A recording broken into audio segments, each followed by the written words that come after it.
ठीक है। तो बीच में एक प्रश्न से दीदी के फिर वो चर्चा थोड़ी शिफ्ट हो गई। हम लोग जो बात कर रहे हैं वो ये कर रहे थे कि अपने लिए कितना समय और प्रयास लगा रहे हैं और शरीर के लिए कितना समय और प्रयास लगा रहे हैं। तो इसमें जो ये बात हुई कि घरों में कुछ तो इस तरह का कार्यक्रम पहले था, लेकिन समय के साथ उसका आशय कहीं छूट गया, वो कार्यक्रम केवल रह गया है। तो वो समय तो लगा रहे हैं लेकिन वो फिर अपने लिए लग नहीं रहा है उस तरह से जिस तरह से वो लगना है। लेकिन कार्यक्रम उस तरह का रहा तो है। अभी क्या कर सकते हैं अगर उसको देखने जाते हैं ना, तो मुझे लगता है कि एक जो पहला जो महत्वपूर्ण काम है वो ये कर सकते हैं कि परिवार सभा कर सकते हैं। अपने आवश्यकता को पूरा करने का एक जो सार्थक कार्यक्रम होगा वो ये हो सकता है कि हम घर में परिवार सभा शुरू करें, जिससे मेरी जो आवश्यकता है वो पूरी होगी। सही समझ सही भाव को अपने में सुनिश्चित करने में और दूसरों को सहयोग करने में हम एक दूसरे के लिए पूरक बनेंगे। तो परिवार सभा शुरू कर सकते हैं, कम से कम इतना तो कर ही सकते हैं। बाकी सामूहिक परिवार में मिल के बैठ के पढ़ने का या कुछ डिस्कशन करने का कोई कार्यक्रम तय कर सकते हैं। या घर में नई अनुकूलता बन रही है तो ऑनलाइन बहुत सारा चलता रहता है। कल भी उस पर बात हो रही थी कि रात को 10-11 बजे तक चलता है और सुबह 3:30 से फिर शुरू हो जाता है। देश भर में कई लोग अलग अलग प्लेटफॉर्म पे बहुत सारी चर्चा गोष्ठी कर ही रहे हैं। तो उनके साथ मिलके कुछ सही को समझने और अपने भाव को सुनिश्चित करने का काम कर सकते हैं। लेकिन लौट के हमको अपने लिए सोचना तो पड़ेगा। केवल शरीर की आवश्यकता को पूरा करते रहें, उसके लिए पूरा हम खप जाएं, इसमें आदमी को तृप्ति तो मिलती नहीं, तृप्त तो हुआ नहीं कोई। तो अपने लिए कार्यक्रम को सोचने की जरूरत है। तो इतनी बात अभी तक हम लोगों ने किया था। अभी तक के चर्चा में कोई प्रश्न है कि नहीं का? तो उस पर बात करें, नहीं तो फिर आगे बढ़ जाते हैं।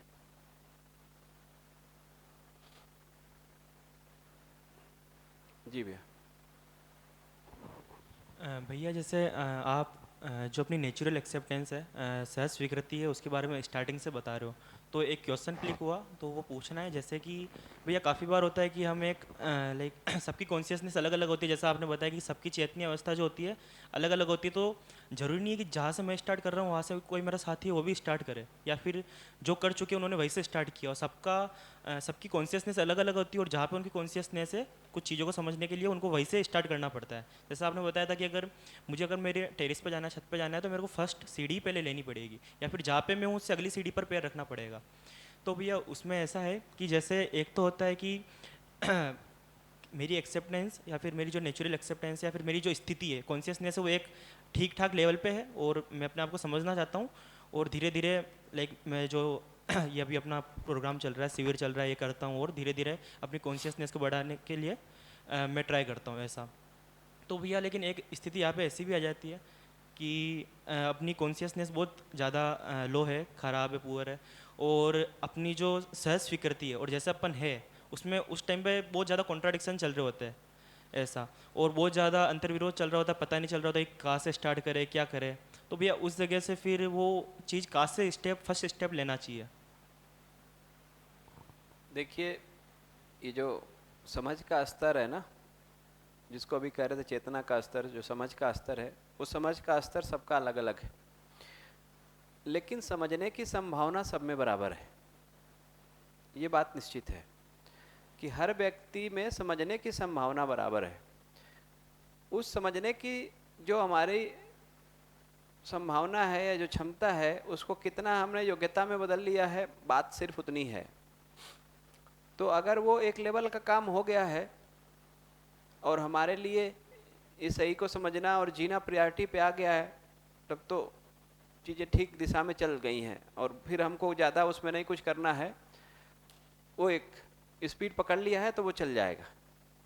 जहाँ तक हमको पहुँचना है हम उसके लिए फिर लगातार प्रयासरत रहेंगे ही, और वो हमको किसी रूप में सपोर्ट उसी का मिलता रहता है। लेकिन अगर वो नहीं हुआ है तो जो आपका प्रश्न है वो यही है ना कि अगर वो उस जगह पे नहीं है और बहुत सारा कंट्राडिक्शन अपने में चल रहा है तो क्या करें।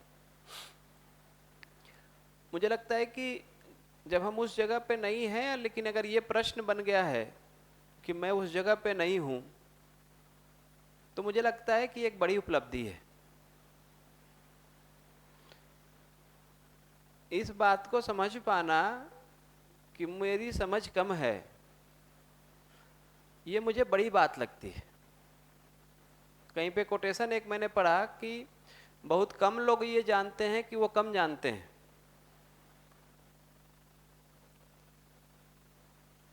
तो अगर उनमें से मैं एक हूं ना, तो ये एक उपलब्धि है ये। तो अगर इतना भी ध्यान चला गया है कि मेरी समझ कम है, मुझे और समझने की ज़रूरत है, तो ये स्टार्टिंग हो गई। जब तक ये नहीं समझ में आया तब तक स्टार्ट नहीं हुआ है। मैं अपने को देखता हूँ, 2008 में पहली बार मैंने अक्टूबर में इस बात को सुना 3 दिन, और सुन के ऐसा लगा कि सब समझ में आ गया और अपन धीरे धीरे ज्ञानी हो गए। 2-3 साल में पर्याप्त ज्ञान हो गया। 2011 में, हाँ 2011 या 10 का 11 का ही मुझे लगता है कि अक्टूबर ही होगा, सितंबर था। 2011 के सितंबर में एक शिविर फिर मैंने किया। वो वहाँ पे कानपुर में लेवल 1 लेवल 2 ऐसा शिविर चलता, तो लेवल 2 का शिविर था वो। उसको करते हुए चौथे 5वें दिन किसी पॉइंट पे मुझे ये समझ में आया कि मुझे समझ में नहीं आया है, और ये समझने में कि मुझे समझ में नहीं आया है इसमें 3 साल लगा। तो मुझे लगा कि मुझे समझ में नहीं आया था, लेकिन मुझे तो लग रहा था कि मुझे समझ में आ गया था, और अब लग रहा है कि मुझे समझ में नहीं आया है। तो अभी तक क्या था, वो भ्रम क्या था? वो भ्रम था क्या? तो मैंने उसका थोड़ा विश्लेषण किया और चीज़ों को देखने जांचने का प्रयास किया। तो मुझे ये दिखा कि जो प्रस्ताव मिले उनको मैंने सुना, और उनको सुन के लगा कि ये ठीक है, ये जो कह रहे हैं वो ठीक है, और उससे मैं सहमत हो गया। क्या ये जो कह रहे हैं तो ठीक ही है, संबंध पूर्वक जीना सहज स्वीकार्य है, ये तो ठीक ही है, विश्वास का भाव सहज स्वीकार्य है, तो ठीक ही है। ये सहमति हो गई मेरी इस कंटेंट के साथ, और मैंने उस सहमति को अपनी समझ मान लिया। 3 साल में ये समझ में आया कि समझ में ही नहीं आया है। हम सहमत हो गए और हमको लगता है कि हमको समझ में आ गया है। तो अगर ये आपको ध्यान चला गया कि आपको समझ में नहीं आया है ना, तो आपके लिए बड़ी उपलब्धि है। मुझे तो 3 साल लगे थे इतना समझने में, जब मैं बहुत लगा रहा था तब। आपको अगर ये बात समझ में आ गई साल 2 साल में, 6 महीने में, जब से भी आपकी यात्रा शुरू हुई है, तो मुझे लगता है कि ये बड़ी उपलब्धि है। जब ये ध्यान में आ जाता है कि मुझे समझ में नहीं आता है, तो समझने के अर्थ में प्रयास होता है। उसके पहले समझने के अर्थ में प्रयास नहीं होता है। जनरली पढ़ाई लिखाई का एक नुकसान जो मुझे लगता है वो यही है कि हम चीज़ों को मानने लगते हैं। हमको ठीक लग जाता है, हमको लगता है समझ में आ गया। किसी ने कुछ कहा, हमको ठीक लग गया, हमको लगा कि हाँ ये बात ठीक है। अब हमको लगता है कि ये समझ में आ गया। नहीं, समझ में नहीं आ गया है। समझ में आ जाएगा तो जीने में आएगा। जीने में नहीं आया है मतलब समझ में नहीं आया। ये सिंपल टेस्ट है उसका।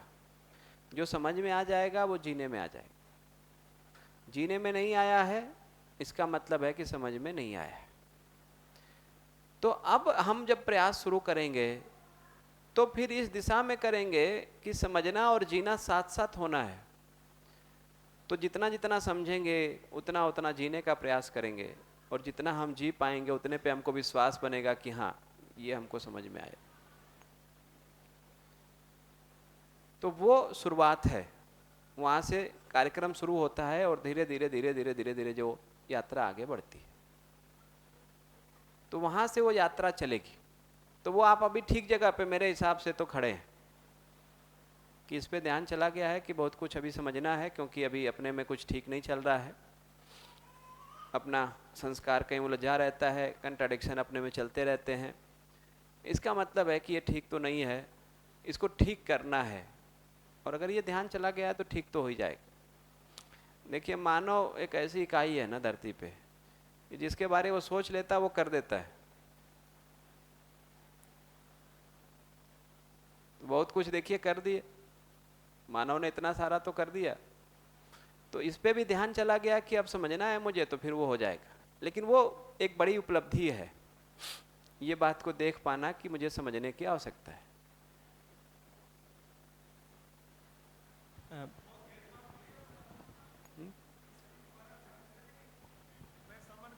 जब भी मैं किसी से बात करता हूँ शिविर के लिए, तो सब कहते हैं यार वीडियो देख लिया आपने जो भेजा था, और हम तो ऐसे जीते हैं यार। और हर आदमी को ये भ्रम बना ही रहता है कि वो तो ठीक ही है, दूसरों को ठीक करना है। तो ये समझ में आ जाए कि मुझे बहुत कम ज्ञान है, ये बहुत बड़ी उपलब्धि है। उसके बाद समझने की यात्रा शुरू होती है। अभी भी हम सुन रहे हैं तो खाली हम सहमत हो रहे हैं, अभी ये जब तक जीने में नहीं आया तब तक समझ में नहीं आया है।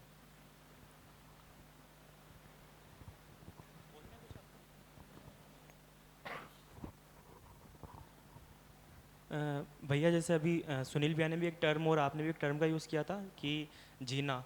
तो भैया जैसे जो प्रैक्टिकल मेरे साथ हुआ, मैं उसका एग्जांपल लेता हूँ। तो जैसे मैंने आज के 2 साल पहले फर्स्ट शिविर किया था सुरेंद्र भैया का, परिचय शिविर 7 दिन का। तो भैया वो शिविर करने के बाद वही सुनील भैया बताते हैं कि भाई ऐसा लगता है कि जो अभी तक की जो अपनी लाइफ अपनी जी है वो एक तरफ हो जाती है, और वो 7 डेज जो होते हैं वो बिल्कुल एक तरफ हो जाते हैं ऐसा। तो भैया ऐसा हुआ कि वो 7 डेज कंप्लीट हुए, घर गया, तो महीने 2 महीने तो ऐसा लगा कि 2 महीने तक मेरा किसी पे कुछ फ्रस्ट्रेशन नहीं है, डिप्रेशन नहीं है, किसी नहीं है। तो ऐसा लगा कि मैं शिकायत मुक्त हो गया एक बार के लिए। तो ऐसा लगा कि यार जो मैंने समझ लिया वो जी रहा हूँ मैं, तो वो चीज़ समझ में आ गई है। तो फिर ऐसा तो, लेकिन 2 महीने बाद से वही धीरे धीरे धीरे धीरे जो मेरी स्थिति 3 महीने पहले थी वही हो गई। तो भैया जैसा आप कह रहे हो कि जो चीज़ समझ में आ गई वो जीने में आ जाएगी, तो भैया जीने में तो उस टाइम भी आई थी ना वो, लेकिन वो चीज़ थोड़ी परिवर्तित हो गई। तो यहाँ पे अपन जो टर्म यूज़ में ले रहे कि जो चीज़ समझ में आ गई वो जीना, तो उस जीना को और थोड़ा डिफाइन करो ना। वही एक तो जो आपने कहा कि 2 महीने तक जो जीने में रहा ना, वो तो रहा ही। ऐसा तो नहीं है कि वो 2 महीने नहीं रहा, कोई गुस्सा नहीं आ रहा है या फ्रस्ट्रेशन नहीं हो रहा है, डिप्रेशन नहीं हो रहा है। वही जीना है कि जो हमारे आचरण में दिखने लगे, व्यवहार में आ जाए, बस उसकी निरंतरता बाकी है। उसकी निरंतरता जब हो जाएगी तो फिर वो विश्वास और पक्का हो जाएगा। जब तक वो निरंतरता नहीं होगी तब तक उस पर विश्वास नहीं बनता है कि मुझे समझ में आ गया। तो वो गुस्सा अगर वो कम होने लगे, मिनिमाइज होने लगे, और वो लंबे समय तक बना रह पाए, तो फिर लगता है कि समझ में कुछ आया है। अन्यथा क्या होता है कि एक शिविर का एक प्रभाव होता है, और वो प्रभाव थोड़े दिन तक चलता है, फिर दूसरे तरह का प्रभाव रोज आ रहा है। जहाँ भी हम जी रहे हैं बहुत सारा प्रभाव तो आ ही रहा है ना। वो प्रभाव जब इस प्रभाव पे भारी पड़ जाता है तो उससे हम प्रभावित हो जाते हैं। ये प्रभावित होना और प्रभावित करना ये चलेगा नहीं, ये दोनों ही कार्यक्रम मेरे हिसाब से ठीक नहीं है। इसलिए ये लाइन भी जो अभी आपने बोला कि मेरी पूरी जिंदगी पे ये 7 दिन भारी है, ये भी बहुत प्रभावित होकर कहने वाली बात है। मुझे लगता है कि ये बहुत एक्चुअल मुझे नहीं समझ में आता है। ये लाइन भी मुझे लगता है कि प्रभावित होने की और प्रभावित करने की बात है। ये दोनों ही कार्यक्रम ठीक नहीं है, न प्रभावित होना है न प्रभावित करना है। प्रेरणा हम ले पाए, उस प्रेरणा को लेके उससे प्रेरित होकर हम वैसा जीने का प्रयास कर पाएंगे, इतना ही कार्यक्रम है। प्रभावित होने से चलेगा नहीं। इसीलिए मैं पहले दिन से इस बात को कहता हूँ कि यहाँ से जो प्रस्ताव आया उसको आपने सुन के प्रभावित होकर और व्यवहार में ले आएंगे तो वो ठीक नहीं है। वो नहीं लाइए बिल्कुल भी।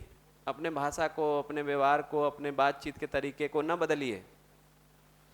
कुछ परिवर्तन करने की जरूरत नहीं है, वो हो जाएगा, वो एक और बात है। बदलने की जरूरत नहीं है। बदलते हैं तो रिस्क है, बदलेंगे तो रिस्क है उसमें। बदल जाएगा तो ठीक है, बदल जाएगा तो बदल जाएगा, बदलना नहीं है, क्योंकि वो फिर हम प्रभावित हो गए और हम वैसा करके दूसरों को प्रभावित कर रहे हैं। तो प्रभावित होना भी ठीक नहीं है और फिर प्रभावित करना भी ठीक नहीं है। मुझे तो दोनों कार्यक्रम ठीक नहीं लगता। सही को हम देख पाए, हम प्रेरणा को ले पाए और प्रेरित होकर जी पाए, ये कार्यक्रम बनता है। ठीक है, नहीं बात? जी बताइए।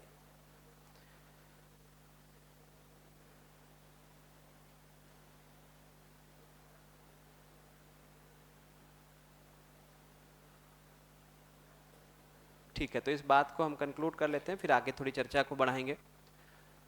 तो ये जो कल आपको होमवर्क दिया था ना कि इच्छा विचार आशा आप में चल रहा है कि नहीं, उसको देखिए। तो दिखा कि नहीं दिखा? कितने लोगों को नहीं दिखा कि कुछ चल रहा है? हाथ उठाएं। कितने लोगों को दिखा कि चल रहा है? अच्छा, सब लोग हाथ उठा रहे हैं। कई बार ऐसा होता है कि दोनों में हाथ नहीं उठाते हैं, बड़ा कठिन हो जाता है। तो अच्छी बात है कि इच्छा विचार आशा चल रही है, ये सबको दिख रहा है। वो कभी कभी चल रही है कि निरंतर चल रही है?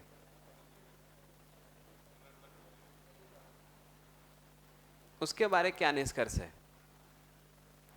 कितने लोगों को लगता है कि निरंतर चल रही है?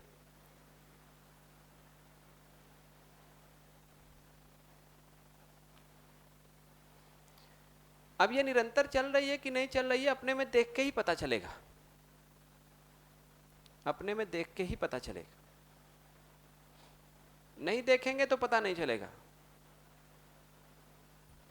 क्योंकि वो निरंतर चल रही है कि नहीं चल रही है, इसके पहले चल रही है वो देख लें, फिर वो निरंतर चल रही है वो तो हम तभी कह पाएंगे जब वो निरंतरता में हम देख पाएंगे उसको, नहीं तो कहेंगे कैसे?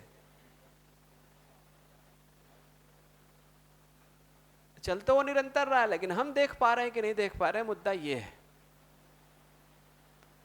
क्योंकि ये इच्छा विचार आशा चल रहा है कि नहीं और निरंतर चल रहा है कि नहीं, जब प्रश्न पूछते हैं, वो IIIT हैदराबाद में एक वर्कशॉप हो रही थी, वहाँ के एक स्टूडेंट ने जो है, पढ़े लिखे लोगों के पास तर्क बहुत होता है, तो बहुत अच्छा तर्क दिया उन्होंने कहा कि देखिए, जो आप कहते हैं ना कि इच्छा विचार आशा निरंतर चल रही है कि नहीं चल रही है, उसको देखो,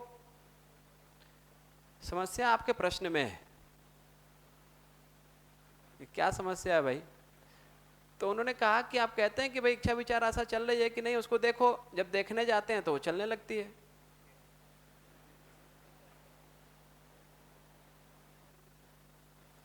लेकिन जब नहीं देख रहे हैं तब चल रही है कि नहीं चल रही है तो कहना मुश्किल है, लेकिन जब भी देखते हैं तो चलने लगती है। उन्होंने उस तर्क के लिए एक एग्जाम्पल भी दिया। उन्होंने कहा कि जैसे आप फ्रिज खोलते हैं ना, फ्रिज को जब आप खोलते हैं तो लाइट जलती है फ्रिज में, लेकिन जब बंद कर देते हैं तो भी लाइट जलती है कि नहीं जलती है? इसको कैसे जांचेंगे? आप कह रहे हैं भैया कि देखो फ्रिज में लाइट जल रही है कि नहीं जल रही है, कैसे देखेंगे?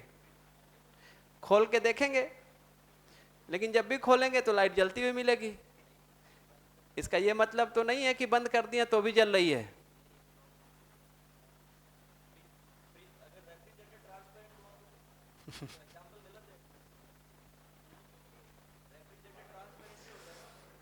देखिए, वो तर्क तो उन्होंने ठीक दिया, उसका तर्क है ये जो आप अगला तर्क दे रहे हैं ना, उनके तर्क को काटने का तर्क है, लेकिन इससे कुछ निकलेगा नहीं। उनके तर्क को हम काट दें, उससे क्या निकलेगा? उनको ध्यान दिलाना है कि एक्चुअल में है क्या, वास्तविकता को देखना है ना। तर्क से तर्क को काटने से कुछ होता नहीं।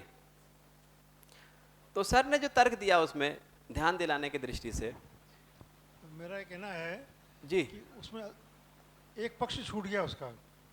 उसने केवल लाइट पे ध्यान दिया है। लाइट जिससे जलती है वो है करंट, धारा। तो धारा तो निरंतर प्रवाहित है। यही स्थिति हमारी भी है। विचार की इनकी सारी धाराएं क्या प्रभावित होती रहती हैं। ध्यान कभी जाता है कभी नहीं जाता है, क्योंकि बहुत सारी ध्यान जाने के लिए बहुत सारे दूसरे लक्ष्य भी हैं हमारे पास में। जी, तो उनको जो सर ने रिस्पॉन्स किया वो क्या किया, उन्होंने कहा कि भाई फ्रिज बंद करने पे लाइट जलती है कि नहीं जलती है उसको जांच लिया जाए। तो कैसे जांचा जाएगा? तो आप फ्रिज में बैठ जाइए और बंद कर लीजिए फ्रिज। भाई बंद करने पे लाइट जल रही है कि नहीं इसको ऐसे ही जांचा जाएगा ना। तो आप उसमें बैठ जाइए और बंद कर लीजिए, पता चल जाएगा कि लाइट जल रही है कि नहीं। अच्छा, ये तो फ्रिज के लिए करना पड़ेगा, लेकिन आप में इच्छा विचार आशा चल रही है कि नहीं, उसके लिए कहीं जाने की जरूरत है क्या? आप तो अपने में है ही, बैठे ही हुए हैं। हर पल हर क्षण देख लीजिए, उससे पता चलेगा कि वो चल रही है कि नहीं, वो निरंतर चल रही है कि नहीं। उसके लिए हर पल हर क्षण हमको देखना पड़ेगा,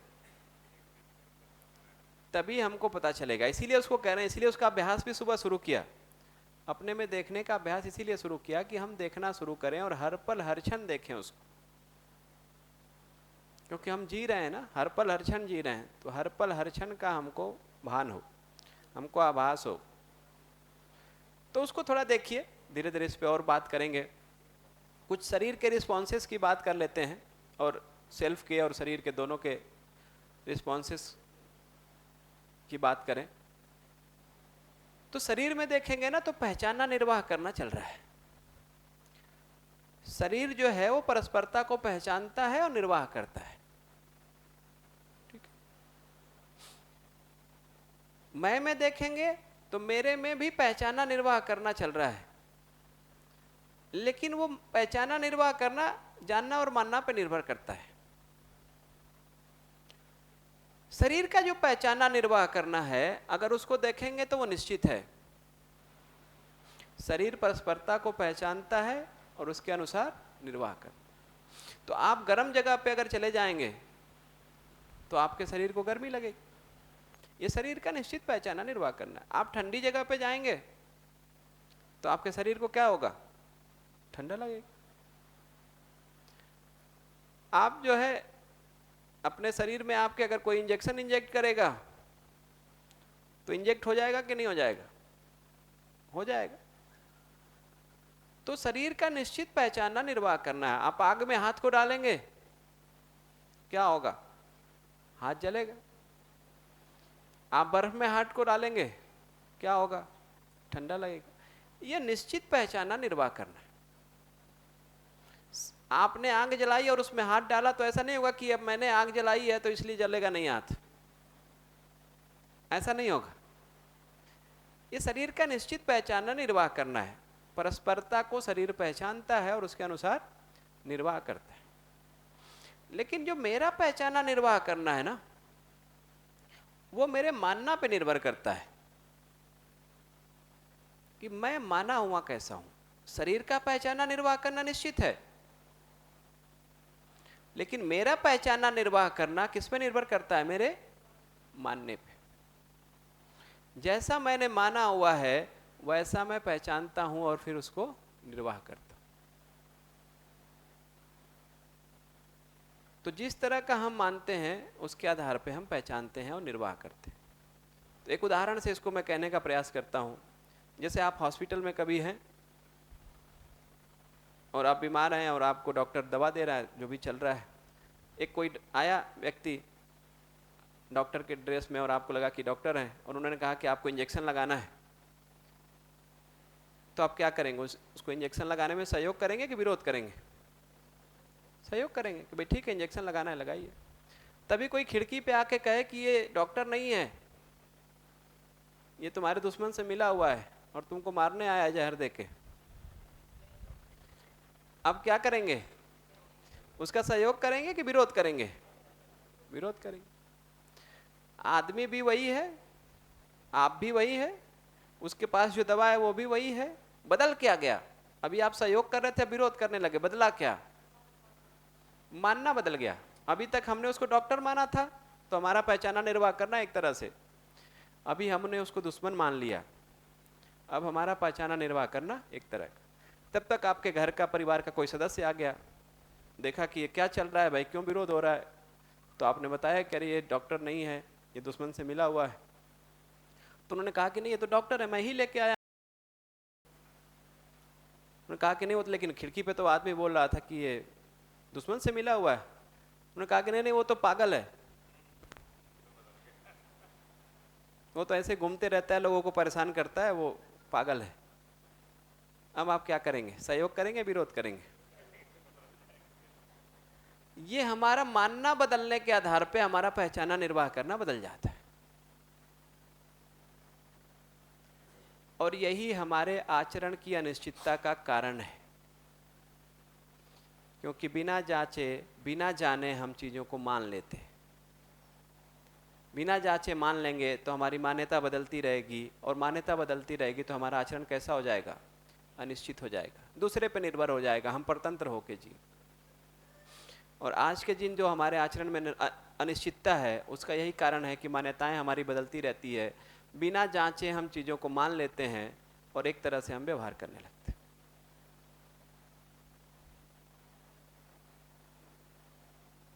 एक हमारे मित्र हैं, उन्होंने एक अच्छा उदाहरण देते हैं शिविर में इस पे, उसको भी मैं आपको कहता हूँ ध्यान जाने के लिए। आप किसी रेस्टोरेंट में कहीं बैठे हुए हैं और वहाँ पे एक व्यक्ति आता है, साइकिल खड़ा करता है और अंदर आता है और आपसे पूछता है कि भाई क्या चाहिए आपको, आपको प्यास लगी है। तो आपने कहा कि पानी ले आओ। तभी एक दूसरा आदमी आता है, वो गाड़ी से उतरता है, वो भी अंदर आके आपसे पूछ लेता है कि आपकी क्या सेवा करूं। तो आप क्या कहेंगे उससे कि पानी ले आओ? ठीक है, तो वो जो पहले आया था वो पानी लेके आया, और ये जो बाद में आया था ये भी अगर पानी लेके आ गया, दोनों ने आपको पानी दिया। अगर आप उस पानी को पीते हैं तो शरीर में तो निश्चित होना है जो भी होना है, लेकिन आपने कुछ मान लिया दोनों के बारे। तभी जो व्यक्ति साइकिल से आया था, उसको जो व्यक्ति गाड़ी से आया था, उसने कहा कि ये लीजिए अपने गाड़ी की चाबी, मैंने गाड़ी आपके ला के खड़ी कर दी है, मेरे साइकिल की चाबी दीजिए, मैं अब वापस जा रहा हूँ घर।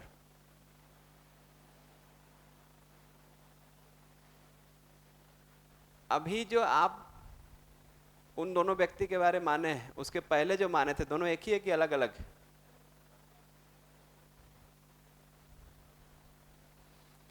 ये मानना किस पे निर्भर कर रहा है? हम ऐसे ही मानते हैं चीजों को। वो साइकिल से आ गया तो हमने उसके बारे कुछ मान लिया, वो गाड़ी से आ गया तो उसके बारे कुछ मान लिया, एक तरह का कपड़ा पहना तो उसके बारे कुछ मान लिया, दूसरे तरह का कपड़ा पहन लिया तो कुछ और मान लिया। हमारा पूरा मानना ही चल रहा है। कभी हम रंग को देखते हैं, रूप को देखते हैं, आकार को देखते हैं, आयतन को देखते हैं, उसके कपड़े को देखते हैं, उसकी गाड़ी को देखते हैं, उसके साड़ी को देखते हैं, उसको बाल को देखते हैं, यही सब देखते हैं। उसी से हम कुछ जज कर लेते हैं, आदमी के बारे कुछ मान लेते हैं। उसको नहीं देख रहे हैं, उसको कहां देख रहे हैं? उसको नहीं देख रहे हैं, या तो शरीर को देख रहे हैं या शरीर से बाहर किसी वस्तु को देख रहे हैं।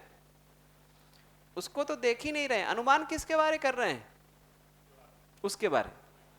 मतलब देखिए क्या, मतलब इसको मैं पागलपन ही कहूंगा। किस तरह का पागलपन हम लोग कर रहे हैं ना, कि उसको देख नहीं रहे हैं, देख उसके शरीर को रहे हैं या सुविधा को देख रहे हैं, और आकलन किसके बारे कर रहे हैं? आकलन उसके बारे कर। और ये मानना हमारा बदलते रहता है, ये मानना हमारा बदलता रहता है, यही हमारे आचरण की अनिश्चितता का कारण है, और यही समस्या है। प्रॉब्लम यही है कि हमारा मानना बदलता रहता है, और इसके आधार पे हमारा आचरण बदलते रहता है, हमारा पहचाना निर्वाह करना बदलते रहता है। समाधान क्या है? समाधान यही है कि जानना हो जाए। वो जानना कैसा होगा? पहले दिन से इस पे बात कर रहे हैं कि स्वयं के अधिकार पे जांच के देख लें, सह स्वीकृति के आधार पे जांच के देख लें, फिर उसको जी कर देख लें, तो हम जान पाते हैं। और जानने के आधार पे जब मानते हैं तो हमारा मानना कैसा होता है? वो निश्चित होता है। और उस निश्चितता के साथ जब हम जीने जाते हैं तो हमारा आचरण कैसा होता है? वो निश्चित होता है, हम स्वतंत्र होके निश्चित आचरण के साथ फिर जी पाते। इसीलिए पहले दिन से कह रहे हैं कि माने नहीं, क्या करें? नहीं तो बहुत सारी चीजें आप पहले से माने हुए एक और मान लेंगे, इससे आचरण निश्चित नहीं होगा। जब जांच पाएंगे, उस जानने के आधार पे मानना होगा और उस मानने के आधार पे पहचाना निर्वाह करना होगा, तब हमारा आचरण निश्चित होगा। यही समाधान है। इस समस्या से समाधान तक जाएंगे कैसे?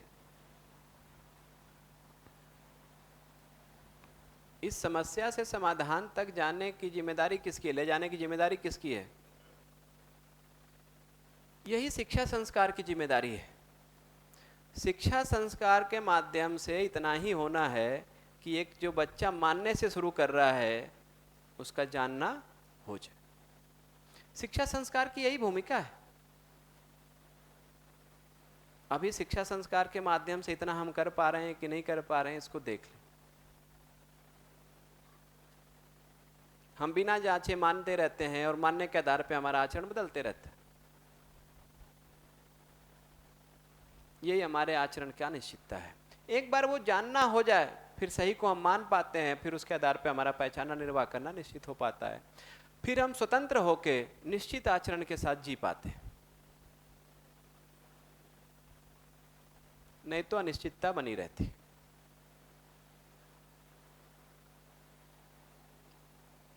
तो ये जानना, उसके आधार पे मानना, फिर पहचानना निर्वाह करना, ये शरीर में पहचानना निर्वाह करना और मैं में जानना मानना पहचानना निर्वाह। तो अगर पूरा देखें ना, शुरू से जो बात हम लोग कर रहे हैं कि मैं हूँ, शरीर है, दोनों की अलग अलग आवश्यकताएं हैं। आवश्यकताओं को पूरा करने का समय में देखेंगे तो अलग दिखता है, क्वालिटी भी अलग अलग है। क्वांटिटी की बात जो है वो शरीर की सुविधा के साथ, और मैं में क्वालिटी की बात है। पूरा करने जाएंगे तो पूरा भी अलग अलग चीज़ों से होगा। तो ठीक से देखेंगे तो पता चलेगा कि एक अलग दुनिया है और एक ये अलग दुनिया। जिसकी आवश्यकता निरंतर नहीं है, टेम्परेरी है, जिसकी क्रिया टेम्परेरी है, वो कैसा है?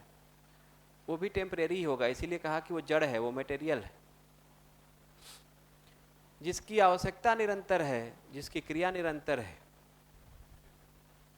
जिसमें जानना मानना हो रहा है, वही चेतना है। उसी को कहा चैतन्य, वही चैतन्य है। इसलिए एक चैतन्य का संसार है और एक जड़ का संसार है। अब ठीक से देखने जाते हैं तो मानव जो है जड़ और चैतन्य के सहअस्तित्व के रूप में है।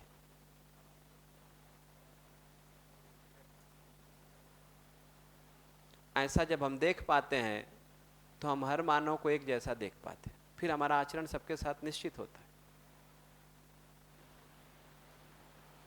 जड़ और चैतन्य का सहअस्तित्व मानव है।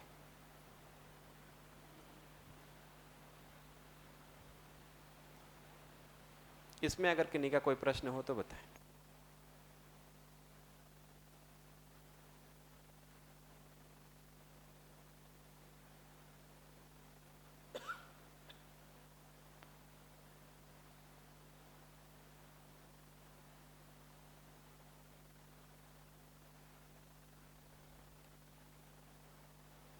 ठीक है, इतनी बात।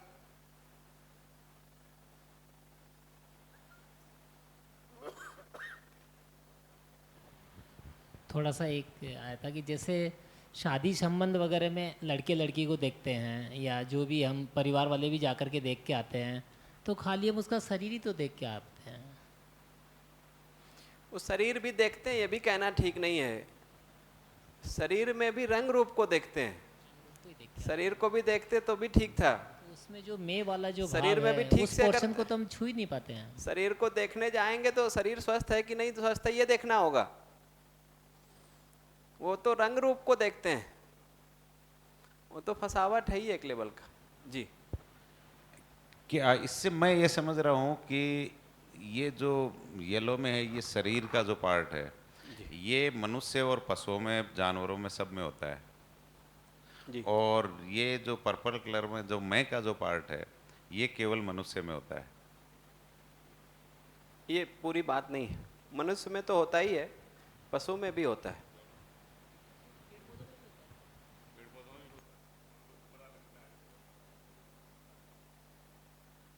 तो उसमें जब प्रकृति में व्यवस्था की बात करेंगे तो उसकी डिटेलिंग करेंगे कि उसमें फिर अंतर क्या है। ये जो पशु में सेल्फ है और जो मानव में सेल्फ है, उसमें कुछ अंतर है क्या, तो उसकी बात करेंगे फिर वहाँ पे। लेकिन है दोनों में। पेड़ पौधों में है कि नहीं ये कहेंगे तो नहीं है। पेड़ पौध नहीं, साइंस सेल्फ की बात, कॉन्शियसनेस की बात नहीं कर रहा है, उस अजीव और निर्जीव की बात कर रहा है। तो ये शरीर भी प्राणावस्था की इकाई है। पशु शरीर, मानव शरीर भी प्राणावस्था की इकाई है और पेड़ पौधे भी प्राणावस्था की इकाई है। तो वो शरीर वाला ही पार्ट है, उसमें ये है कि नहीं सेल्फ, इसकी बात वो नहीं कर रहे।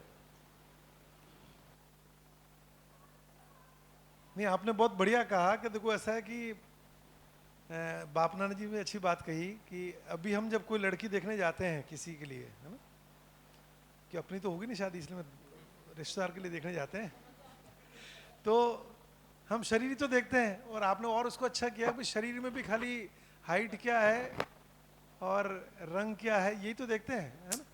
ज़्यादा उसके कपड़े और उसका घर कैसा क्या है वो देख लेते हैं, जिसमें कितना पैसा ही खर्च करेंगे वगैरह देख लेते हैं ना। तो जब तक ये जानकारी होती नहीं है कि शरीर के अलावा भी एक इकाई और है, सेल्फ, मैं, और तब तक ये बिना जाने अधूरा जानने से जो मानना होता है उसके आधार पर दुर्घटनाएं होती रहती है। जैसे जब मैं संजय को देखने गया था तो वो क्या कि इंजीनियरिंग करके बस निकला ही था मैं, घर वाले बोले अब कर देते हैं शादी, क्योंकि जब कमाने लग जाए तब शादी कर देनी चाहिए, वरना फिर आदमी तो भटकता है ना। तो ठीक भी है। तो इसको देखने गया तो इसकी हाइट कम थी, तो मैंने कहा कि मुझे तो पसंद है। घर वाले बोले थे तू अकेला है और भी मिल जाएंगी तो अभी देख ले, और इतना जल्दी भेजी क्या है। मैंने कहा नहीं, एक नंबर काट लो हाइट का, और क्या है ना, 10 में से नंबर का देवे, हाइट का 1 नंबर काट लो और क्या है। बाकी मुझे वो बातचीत मैंने पूछ लिया उससे कि देखो मैं तो सामाजिक तड़फ वाला व्यक्ति हूँ, तो मैं तो समाज का काम करूँगा, तैने कभी किया है क्या। बोला हाँ मैंने कुछ 1-2 क्लब के नाम लिए, इसने ऐसे में हमने कुछ यूँ गरीब के लिए किया था। मैंने कहा ज़्यादा तो नहीं किया पर ठीक है इसको ढाल लेंगे। तो मैंने तो इसे पूछ लिया था, फिर मुझे लगा बाकी सब ठीक ही है, तो हाइट के कारण को कैंसिल करना तो ठीक नहीं है। घर वालों ने बहुत समझाया, लेकिन फाइनली हुआ क्या कि इसने बायोटाइम लिखा था 5 फीट, आने वाला पता पड़ा 4 फीट 11 इंची थी, है ना। मतलब मैंने नापा नहीं, पर बाद में इसी ने बताया कि तो बायोटाइम में तो हमारे तो शादी की नींव भी झूठ पर थी।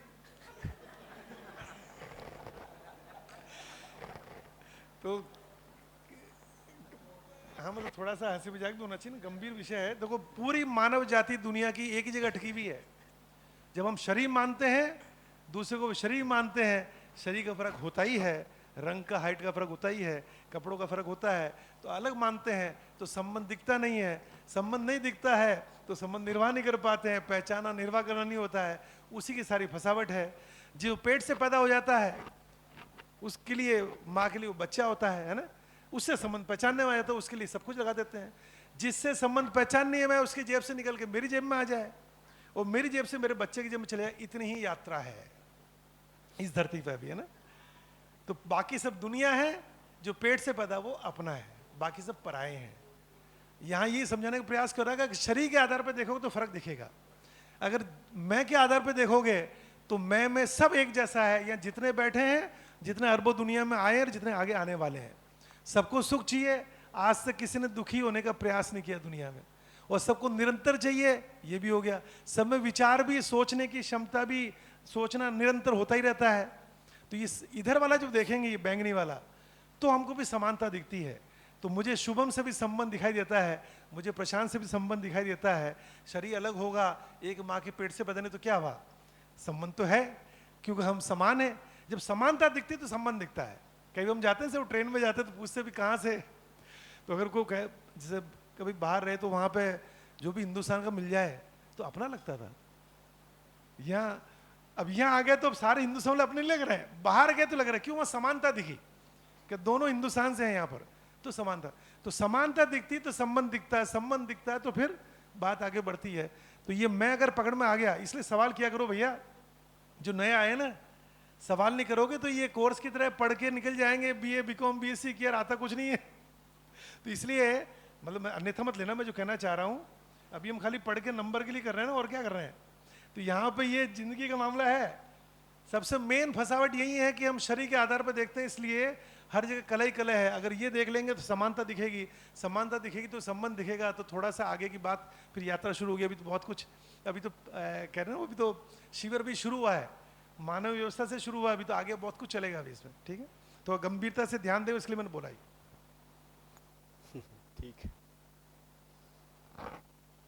तो आपने अपना तो विवाह का बता दिया, मैं अपना भी बता देता हूँ। तो आपने तो देख के और फिर हाँ कर दिया, मैंने फिर सोचा कि वो झंझट ही क्यों पालना, तो मैंने बिना देखे ही हाँ कर दिया। मैंने कहा कि क्यों झंझट पालना भाई। फिर किसी ने कहा कि फोटो देख लीजिए, हमने कहा कि वो भी क्यों आग्रह, तो फोटो भी नहीं देखा। और मैं इसको उपलब्धि नहीं मानता, इससे बड़ी उपलब्धि मैं बताता हूँ। मैं ये किया, ये इसको मैं बड़ा नहीं मानता, क्योंकि मैं एक गांव में पैदा हुआ, गांव में पढ़ा लिखा और गांव का व्यक्ति रहा। सामान्य पिताजी के जो भी संस्कार थे उसके आधार पर पिताजी तय करके आ गए। मुझसे कहे कि मिलोगे तो मिल लो, बात कर लो। मैंने कहा कि आपने तय कर दिया। उन्होंने कहा कि मैं तो बोल दिया हाँ। तो मैंने कहा कि अगर आपने तय कर दिया तो कुछ सोच के ही किया होगा। तो उन्होंने कहा कि मुझे लगा कि तुम मेरी बात समझोगे। तो मैंने कहा कि अगर आपने हाँ कर दिया तो बात पूरी हो गई, मुझे अब मिलना नहीं है ना बात करना है। मैं उसको बड़ा नहीं मानता। मैं बड़ा उसको मानता हूँ कि मेरी श्रीमती जी दिल्ली में पैदा हुई, दिल्ली यूनिवर्सिटी से उनकी शिक्षा दीक्षा पढ़ाई लिखाई दिल्ली में ही हुआ, सारा दिल्ली में ही रहना हुआ। मैंने नहीं देखा, फोटो भी नहीं देखा। उन्होंने कहा कि तो अगर उनको नहीं देखना है तो मुझे भी नहीं देखना है। ये मैं उपलब्धि मानता हूँ। और हो गई शादी, और हम लोग शादी वाले स्टेज पे ही एक दूसरे को देखे।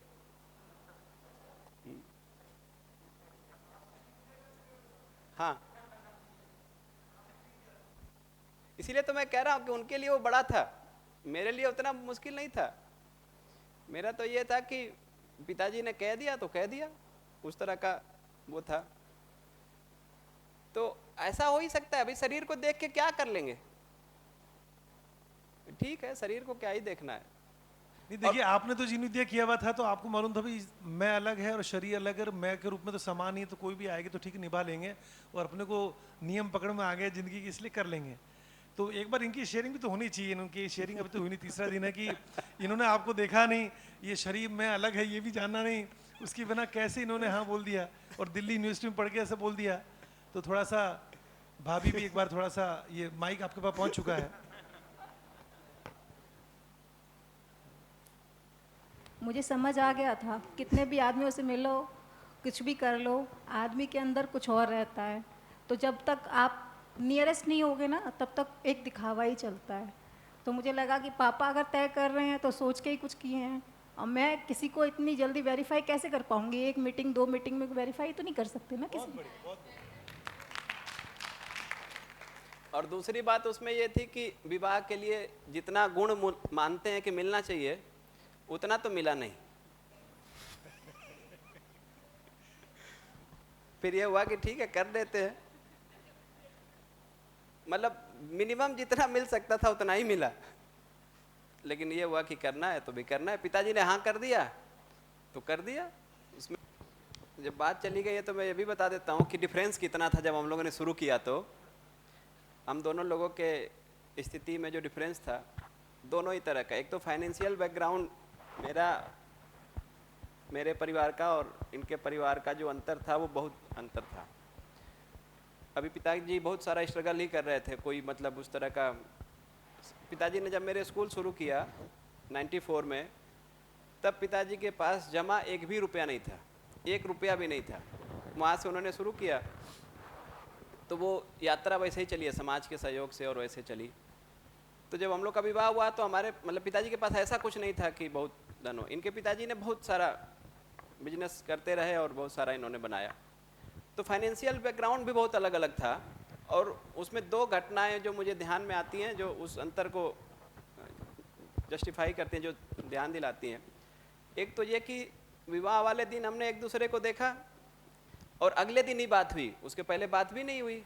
और विवाह वाले दिन तो समय ही नहीं रहता है बात करने का, तो बात अगले दिन हुई।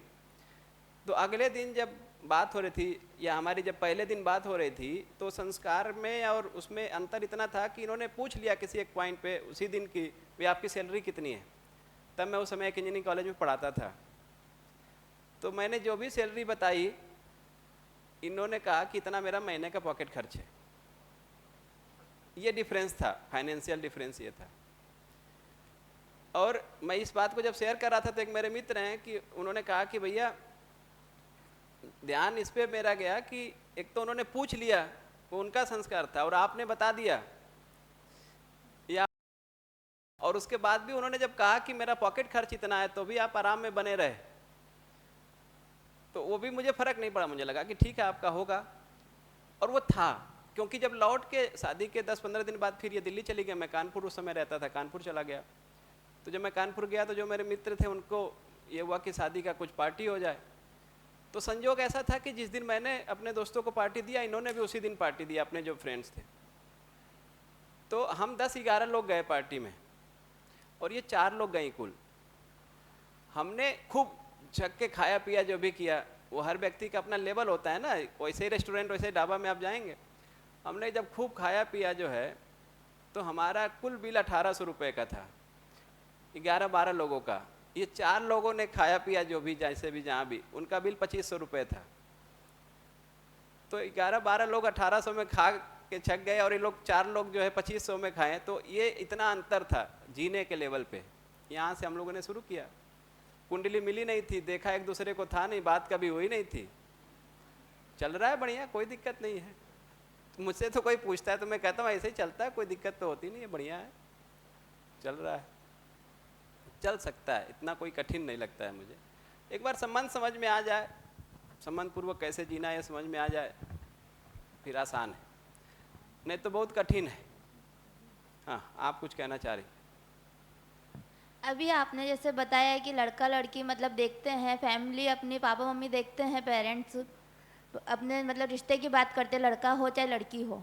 तो ये अपने को कैसे पता पड़ता है, अपने विचार कैसे मिलते हैं उनसे? अपन तो देखते भी नहीं हैं, और बिन देखे अगर अपने पेरेंट्स कर देते हैं तो ये अपन कैसे जान सकते हैं उन चीज? अपना तो उनसे होता है ना, उनके बेटा या बेटी जो भी होती रिश्ते से। रिश्ता बनने के लिए क्या जोड़ होता है कि अपन उनके साथ रह सकते हैं या नहीं रह सकते हैं, उनसे अपना विचार मिलता है या नहीं मिलता है? देखिए, विचार मिलने से, सुनील भैया भी कह रहे थे तो मेरे इस पे ध्यान गया, ये विचार का मिलना ना कोई निश्चितता नहीं है कि विचार मिल गया तो सब ठीक चलेगा। और व्यवहार, ये विचार बदलते रहता है। विचार, व्यवहार, कार्य, अगर इसमें अगर आप कुछ सिमिलरिटीज देख रहे हैं ना, वो चलेगा नहीं। यहाँ पे अगर कुछ काम हुआ है, समझ, वो निश्चित है। ये विचार तो बदल जाता है। आप देखिए ना, आज के 10 साल पहले जिस तरह का आप विचार करते थे, आज वैसा ही करते हैं क्या? बदल जाता है। 5 साल, 2 साल, 1 साल में बदल जाता है विचार। नहीं, प्रतिपल विचार तो बदल रहा है, लेकिन जो विचार का टॉपिक है वो बदलते रहता है समय के साथ। वो उसमें निश्चितता नहीं आ सकती। निश्चितता आएगी तो ये समझ वाले जगह पे। तो वो समझ का लेवल जो है ना, वो अगर हमको कहीं से पता चल पाए। और वो देखिए, विवाह जो है, जब संबंध की बात करेंगे तो उसमें और डिटेलिंग करेंगे। विवाह कोई व्यक्तिगत कार्यक्रम नहीं है, विवाह एक सामाजिक कार्यक्रम है। पर आज की जनरेशन तो ये है ना कि जैसे कोई गांव में देता नहीं है, कोई शहर में देना चाहता है अपनी बेटी या बेटे के साथ, तो वो रिश्ता, वही कह रहा हूँ कि अब वो क्या देख रहे हैं ना, उस शरीर के आधार पे सारा चल रहा है और सुविधा के आधार पे सारा चल रहा है। गांव और शहर का जो अंतर है वो सुविधा का अंतर है। तो सुविधा के आधार पे और शरीर के आधार पे चल रहा है। फैमिली भी तो बिलोंग करती है ना, कि उनकी फैमिली कितना और अपनी फैमिली है ना। तो जब संबंध वाली बात करेंगे तो इस पे थोड़ी और बात करेंगे कि ये जो विवाह संस्कार है, इसकी जिम्मेदारियां क्या हैं, और इसको जब आप तय करने जाएंगे तो कैसे कार्यक्रम बनेगा, कैसे तय होगा वो। अभी तो हम जो है ये सुविधा और शरीर के आधार पे चीज़ों को तय कर रहे हैं, और वो चल तो नहीं रहा है, वो चलेगा भी नहीं। तो उसका आधार क्या हो सकता है? जब एक बार संबंधों की बात शुरू हो जाएगी ना, तब उस पर डिटेल में बात हो पाएगी। मेरा खाली इतना सा कहना था कि जैसे अभी हम जब देखने जाते हैं कोई लड़का लड़की, तो उस समय तो जो इंद्रियों से जितना दिख पाता है ना, रंग रूप वगैरह सब उतना ही दिखता है। थोड़ा एक्स्ट्रा इन्फॉर्मेशन कैसे मिले, तो उस समय जो भी उसका समझ का स्तर है, जिसके आधार पे उसके विचार बन रहे हैं, भाव विचार बन रहे हैं, उसके आधार पे व्यवहार कार्य कर रहा है, मतलब उसका आचरण जैसा भी है, तो उस समय और एक्स्ट्रा इन्फॉर्मेशन ऐसी मिल सकती है भी उसके दोस्त या सहेलियाँ कौन है, तो अपने आसपास की समझ के स्तर के, अपने आसपास के विचार वाले, अपने आसपास के व्यवहार वाले लोगों से ज़्यादा ट्यूनिंग होती है, तो शायद थोड़ा चाल चलन के बारे में एक्स्ट्रा इन्फॉर्मेशन मिल सकती है। बाकी आपका कहना ठीक है कि नहीं, वो दोस्त और जो सहेली आप कह रहे हैं ना, उनके बारे भी आपको कुछ पता होगा तब तो। भाई मेरा दोस्त कोई है XYZ, अब उसके बारे जब आपको कुछ पता नहीं है तो ये कैसे पता चलेगा कि मेरा अच्छे से दोस्ती है, मतलब अच्छे व्यक्ति से दोस्ती है या किस तरह के नहीं, हम व्यक्ति यूँ से? करते हैं ना, जिससे संबंध करना होता है तो हम फिर 8-10 जगह से सोचते हैं कौन कौन उसको जानता है, पता करो यार। तो वैसे ही अगर हमको पता पड़े इसके 8-10 ये दोस्त हैं, उन 8-10 दोस्त के हम कॉमन को कनेक्शन निकाल के पता करते हैं ओके इसका चाल कैसा है। जैसे कई बार ये चाहते हैं ना लड़की वाले कि लड़का शराब नहीं पीना चाहिए और किसी कोई पहले से अफेयर तो नहीं है इसका, अभी कैसे पता पड़ेगा? तो उसके दोस्तों से ऐसे करके कोई न कोई कनेक्शन निकाल के हम थोड़ी सी जानकारी और ले सकते हैं। बाकी तो आपका कहना सही है कि तो घूम फिर के आप वहीं आ गए कि बेसिकली मैं जो कहना चाह रहा था, मैं रोक दिया कि बाद में उस पर बात करूंगा, कि ये जो विवाह संस्कार है ना, ये सामाजिक कार्यक्रम है, ये पारिवारिक और व्यक्तिगत कार्यक्रम नहीं है। अगर इसको व्यक्तिगत स्तर पे आप करने जाएंगे तो नहीं होगा, पारिवारिक स्तर पे भी करने जाएंगे ये पूरा नहीं पड़ेगा, ये सामाजिक स्तर पे ही पूरा पड़ेगा। तो ये जो आपने कहा ना कि 10 लोगों से हमको सूचना मिली, अब ये आप समाज में आ गए, अभी परिवार तक मामला सीमित नहीं रहा। तो विवाह हमेशा ऐसे ही होता रहा है कि समाज में कुछ लोग जो दोनों पक्षों को देख रहे हैं वो तय करते हैं कि इनके परिवार का संस्कार और इनके परिवार का संस्कार और ये लड़का एक लड़की का जो संस्कार है वो एक साथ रह सकता है, ये बाकी लोग तय करते हैं और उसको फिर उसको मिलाते हैं। तो जो समाज से इनपुट आप ले रहे हैं ना, वो समाज से इनपुट के साथ ही पहले वो होता था, लेकिन चीज़ें धीरे धीरे बदलती गई, वो पारिवारिक कार्यक्रम हो गया, फिर वो व्यक्तिगत कार्यक्रम हो गया और फिर अब वो डाइवोर्स तक चीज़ें जा रही हैं। तो वो जो आप कह रहे हैं समाज के लेवल पे, उनके दोस्त मित्र, उनका परिवार, उनका उठना बैठना, उनका घर कैसा है, मतलब घर का मतलब कि उनका संस्कार घर का कैसा है, मूल तो संस्कार है।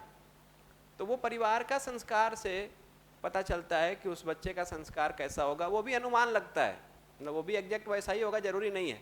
अच्छे परिवार में भी बहुत बिगड़ा हुआ लड़का और बहुत बिगड़े हुए परिवार में भी अच्छा लड़का मिल सकता है या लड़की मिल सकती है।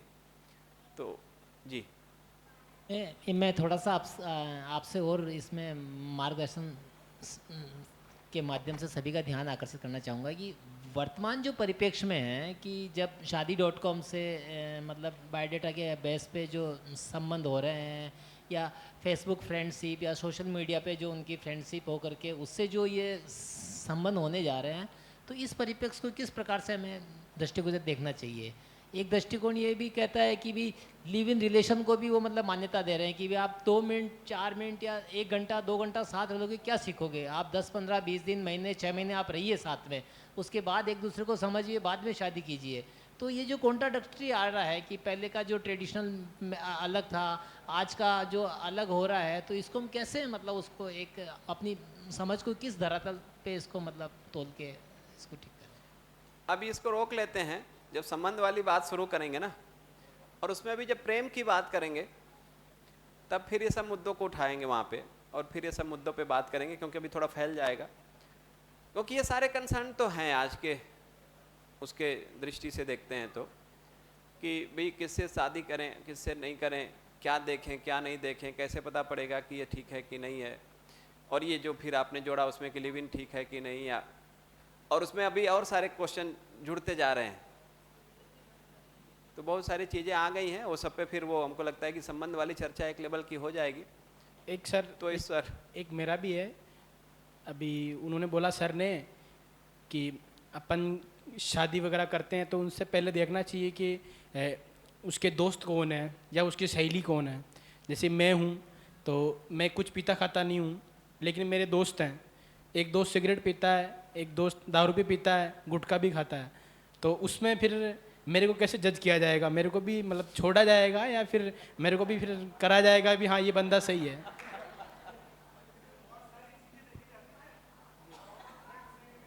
नहीं, आपने केवल वो बोल के छोड़ दिया, इसलिए फिर मैंने जो क्वेश्चन करा। नहीं, वो इसलिए कि देखो विषय अभी चल रहा है दूसरा, ये एकदम चला तो मैंने बोल दिया। अब उन्होंने कहा ना ज़्यादा चर्चा करेंगे संबंध के समय, जी, जी, तो अभी खाली मैंने शुरू में तो इतना बोला, उससे कन्फ्यूजन हुआ कि यार मैं ये कह रहा हूँ खाली विचार देखते हैं। तो उन्होंने कहा विचार तो समझ के आधार पर होता है, तो समझ देखना पड़ेगा। अब समझ देखने का दृष्टि भी तो होना चाहिए। तो उसके लिए मैंने कहा कि जितनी इन्फॉर्मेशन आधा घंटे में आ रही है उससे एक्स्ट्रा इन्फॉर्मेशन यहाँ से निकलती है कि हम कॉमन फ्रेंड ढूंढते हैं और वहाँ से फिर पता करते हैं, उससे सब पता पड़ जाता है कि 200 दारू पीता है पर ये नहीं पीता, पता पड़ जाता है। ये उसमें काफ़ी इन्फॉर्मेशन आ जाती है। ये भी पता पड़ जाता है परिवार में उतना नहीं है गहराई समझ की, लेकिन बच्चे में है या बच्ची में है, यूँ कह रहा हूँ मैं। ये थोड़ा एक्स्ट्रा इन्फॉर्मेशन लिए, बाकी तो आगे चर्चा करेंगे ना अपन। जब संबंध वाली बात होगी तो ये सब मुद्दों पे और डिटेल करेंगे हम लोग, ठीक है ना। तो मानव के बारे हम लोगों ने बात किया कि मैं हूँ, शरीर है, दोनों का अस्तित्व है।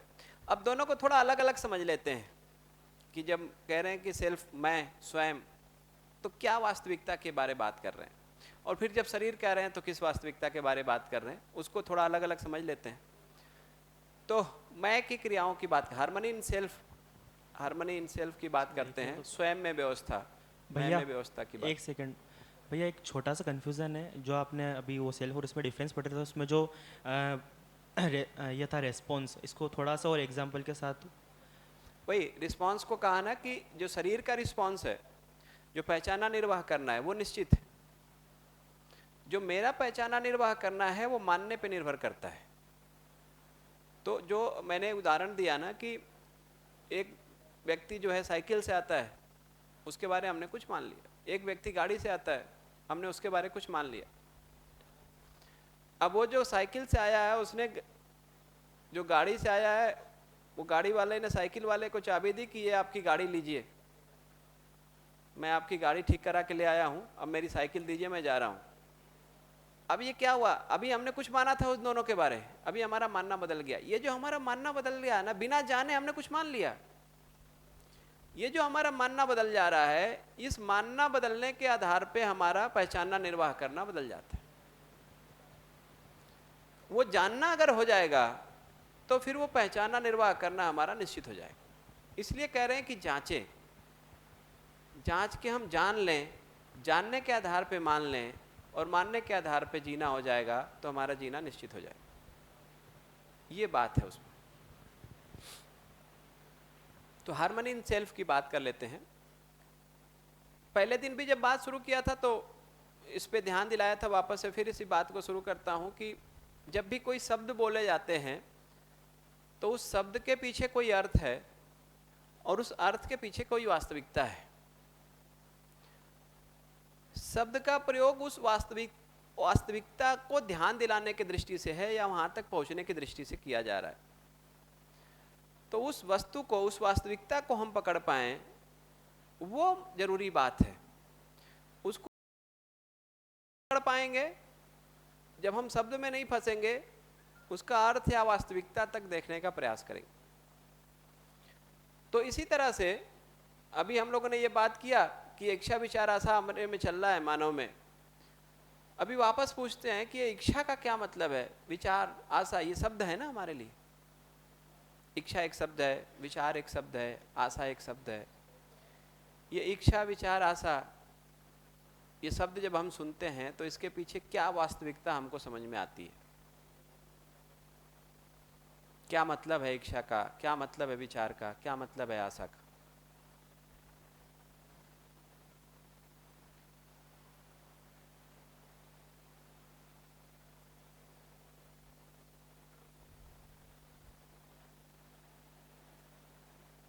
बताइए।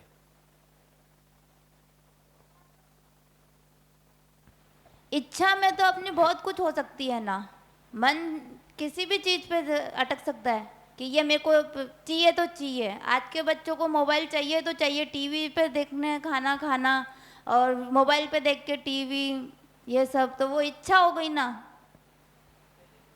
और तो विचार, पहले तो था ही नहीं टीवी और मोबाइल, तो फिर इच्छा कैसे?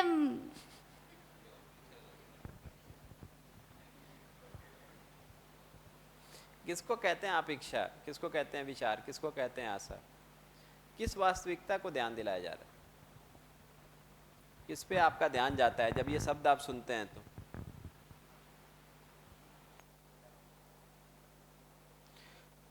किसी भी इकाई को हम उसके क्रिया से पहचानते हैं, क्रिया को हम देखते हैं, उससे हम पहचान पाते हैं। जब इच्छा विचार आशा कर रहे हैं तो ये क्रिया नहीं है। क्रिया को थोड़ा समझेंगे तो उसके बारे हमको कुछ भास।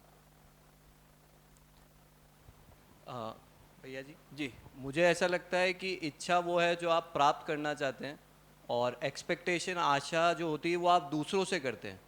दूसरों से आप जो अपेक्षा कर रहे हैं वही आपकी आशा है, और जो आप जीवन में प्राप्त करना चाह रहे हैं वो इच्छा है।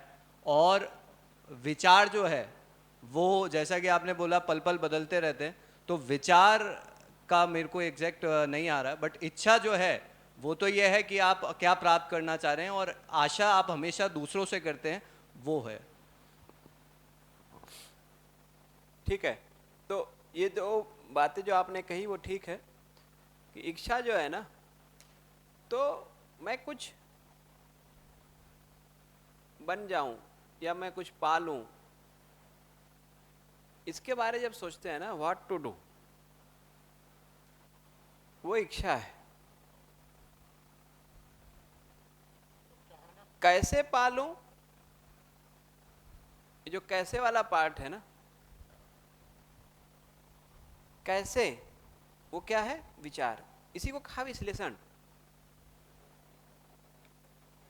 तो चित्रण कि मैं सुखी हो जाऊं, ये चित्रण है। ये जब मेरे में होता है तो इसको कहते हैं कि सुखी होने की इच्छा है। मैं घर वाला हो जाऊं तो उसका एक चित्रण फैलता अपने, उसको कहा इच्छा। लेकिन कैसे, कैसे सुखी होऊंगा? अब ये जो कर रहे हैं, क्या कर रहे हैं? विश्लेषण कर रहे हैं। विश्लेषण जो शब्द है ना, श्लेष शब्द है, श्लेष शब्द है। श्लेष का मतलब चिपका हुआ, और वी का मतलब विखंडन करना। ये जो आगे वी लगा है वो विखंडन करने को बताता है। तो जो चिपका हुआ है उसको विखंडित कर करके हम देखते हैं। तो कैसे सुखी होंगे? तो कैसे वाला जो पार्ट है वो विश्लेषण। और बाहर से अपेक्षा करना कि कोई मेरा सम्मान कर देगा तो मैं सुखी हो जाऊंगा, ये क्या है? ये आशा है। दूसरे से या बाहर से अपेक्षा लगाना, ये आशा है। तो ये इच्छा, विचार और आशा, चित्रण, विश्लेषण, चयन, आस्वादन। क्रिया के रूप में अगर देखेंगे तो चित्रण की क्रिया, विश्लेषण की क्रिया, चयन, आस्वादन। चयन और आस्वादन, ये क्रियाएं आपको दिखेंगी। तो जब इच्छा कर रहे हैं तो हमारे में चित्रण फैल रहा है। वो चित्रण को पूरा करने के लिए कैसे होगा, उसके लिए क्या करते हैं? विश्लेषण करते हैं। उसी को कहा विचार। विचार नाम दे रहे हैं उसको, कर रहे हैं विश्लेषण। फिर बाहर से अपेक्षा लगाना, अब हम कर रहे हैं चयन, उसी को हम आशा कह रहे हैं। आस्वादन की अपेक्षा में जो किया गया चयन है वही आशा है। तो जब आप चयन करते हैं तो किसी आस्वादन की अपेक्षा में कर रहे हैं, वही आशा है। तो ये इच्छा, विचार और आशा, और ये इच्छा, विचार, आशा हमारे में चलते रहती। ये चित्रण, विश्लेषण, चयन, आस्वादन हम करते रहते। तो सुखी होने की इच्छा हो गई, तो सुखी कैसे होंगे उस पर विचार करने लगते हैं। उसमें फिर कुछ आशा लगा लेते हैं कि ऐसे सुखी होंगे। तो ये जो है इच्छा, विचार, आशा, चित्रण, विश्लेषण, चयन, आस्वादन अपने में चलते रहते। तो एक इच्छा हुई कि ये घर हो अपने पास। गाना सुने आपने, बंगला बने न्यारा, तो लगा कि एक तो घर होना चाहिए। एक घर की इच्छा होगी। अब वो जो घर की इच्छा हुई है ना, वो आपके घर की इच्छा चित्रण में फैल गया। वो घर फैल गया चित्रण में। घर वाला हो जाऊं, इसका चित्रण फैल गया। लेकिन वो कैसे होगा, अब उस पर आप सोचना शुरू करते हैं कि घर कैसे बनाऊंगा। उस पर बहुत सारा विचार करने के बाद जो है आप किसी पॉइंट पे कुछ चयन कर लेते हैं कि फला जगह पे जमीन ले लेते हैं और वहां पे घर बनाएं। अब ये जैसे ही आपने वो लिया कि यहाँ पे एक ज़मीन ले लेते हैं, इतना पैसा हो गया, इतना और जुटा के ऐसे करके ज़मीन ले लेंगे, वहाँ पे घर बनाएंगे। अब ये जैसे ही आपने कहा कि आप इस जगह पे घर बनाएंगे, अब नई इच्छा हो गई। पहले घर बनाने की इच्छा थी, अब एक जगह भी फिक्स हो गई। अभी वो हवा में था घर, अब वो जगह फिक्स हो गया कि इस जगह पे घर बनाएं। अब वो इच्छा थोड़ी और रिफाइन हो गई, उतने पे ही नहीं रुकते, फिर आगे सोचना शुरू करते हैं कि घर कितना बड़ा होगा। अब उस पे चलते रहते हैं, उस पे चयन आस्वादन के आधार पे, किसी आस्वादन के आधार पे हमको लगता है कितना बड़ा घर होना चाहिए, जो भी आपका आस्वादन है कि 2000 स्क्वायर फीट का घर होना है।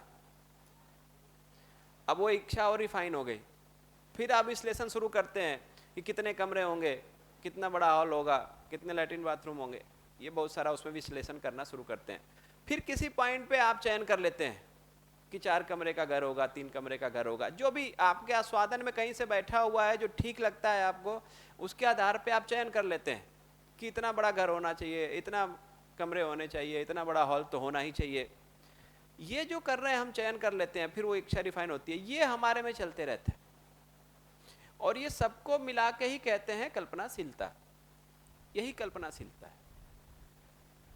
ये जो चित्रण, विश्लेषण, चयन, आस्वादन, हर पल हर क्षण जो हम कर रहे हैं, इसी को हम कह रहे हैं कल्पनाशीलता। ये कल्पनाशीलता मेरे में चलता रहता है। आप में चलता है या नहीं चलता है, इसको देखें। क्या लगता है, ये कल्पनाशीलता आप में चल रही है कि नहीं चल रही है? चल रही है। वो पहले एक सीरियल आता था, मुंगेरी लाल के हसीन सपने, तो उसमें ऐसा दिखाते थे कि मुंगेरी लाल जो है एक ऑफिस के बाहर बैठे हुए एक चपरासी है। तो शुरू में तो ऐसा दिखाता था, लेकिन मुंगेरी लाल वहाँ बैठे रहते थे और फिर अपनी कल्पनाशीलता में कहीं खो जाते थे, और कल्पनाशीलता में कभी अधिकारी बन जाते थे, कभी बाबू बन जाते थे, कभी कुछ बन जाते थे, कभी कुछ बन जाते थे। और फिर जो है वो सब दुनिया अपना उनका चलता था। फिर लास्ट में जो है उनको होश आता था कि नहीं नहीं, मैं तो चपरासी हूँ।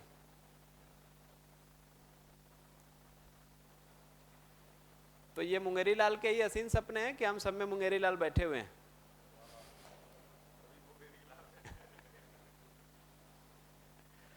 तो ये कल्पनाशीलता अपने में चल रही है कि नहीं चल रही है, इसको देखें। और ये जो कल्पनाशीलता चलती है ना, ये 2 तरह से चलती है। जनरली जो इसके चलने का तरीका है वो 2 है। एक तो ये है कि कोई इच्छा हुई हमको,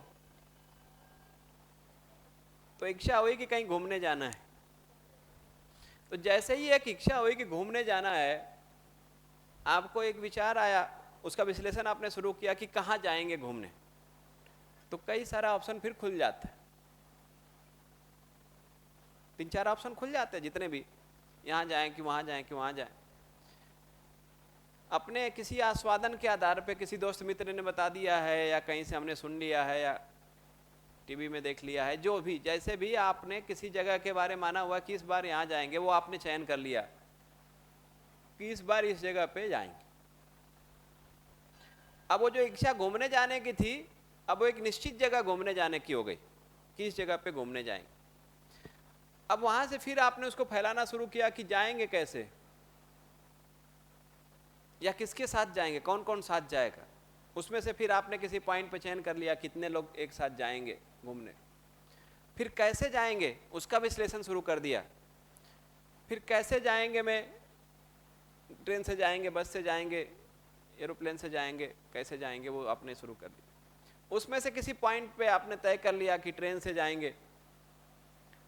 फिर उसमें शुरू हो गया कि किस क्लास से जाएंगे, तो एसी से जाएंगे, सेकेंड एसी से जाएंगे, थर्ड एसी से जाएंगे, स्लीपर से जाएंगे, बहुत सारा ऑप्शन और उसमें फिर खुल जाता है। 4, 5, 7, 10 जितने भी ऑप्शन हो सकते हैं। फिर उसमें से किसी पॉइंट पे आप तय करते हैं कि थर्ड एसी से जाएंगे, और उसके हिसाब से कितने लोग जाएंगे पहले फिक्स हो गया है, फिर उसका डेट फिक्स हो गया है, फिर उसका टाइम फिक्स हो गया है, उसका ट्रेन फिर आप फिक्स करके टिकट बना लेते हैं। तो इस तरह से ये कल्पनाशीलता चलती है।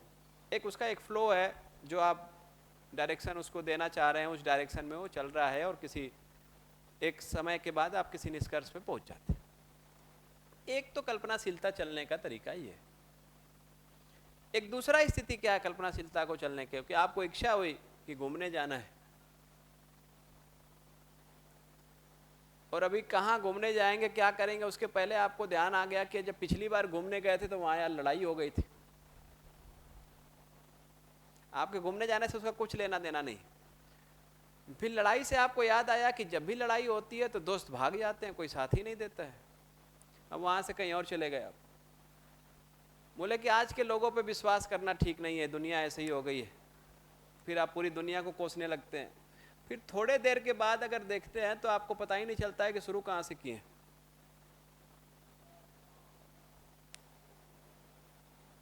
ऐसे कल्पनाशीलता भी चलती है। इसको थोड़ा देख लें कि कल्पनाशीलता ऐसे चले तो ठीक है कि ऐसे चले तो ठीक है, अभी कौन सा वाला चल रहा, क्या स्थिति है, अभी ज्यादातर कौन सा चलता है, पहला वाला या दूसरा वाला? कहां से शुरू हो रहा है, कहां खत्म हो रहा है, कुछ पता नहीं। थोड़ी देर के बाद आप ऐसे गर्दन हिलाते हैं, आप ये सोचना शुरू करते हैं कि सोच क्या रहे थे, यही भूल जाते हैं, खो जाते हैं उसी कल्पनाशीलता में। होश भी नहीं रहता है कि वो कल्पनाशीलता हम ही चला रहे, वो इच्छा विचार आशा हम ही कर रहे हैं। इसको देख ले थोड़ा कि कैसे चल रही है मेरी कल्पनाशीलता, ऐसी चल रही है या ऐसी चल रही, कैसी चल रही है।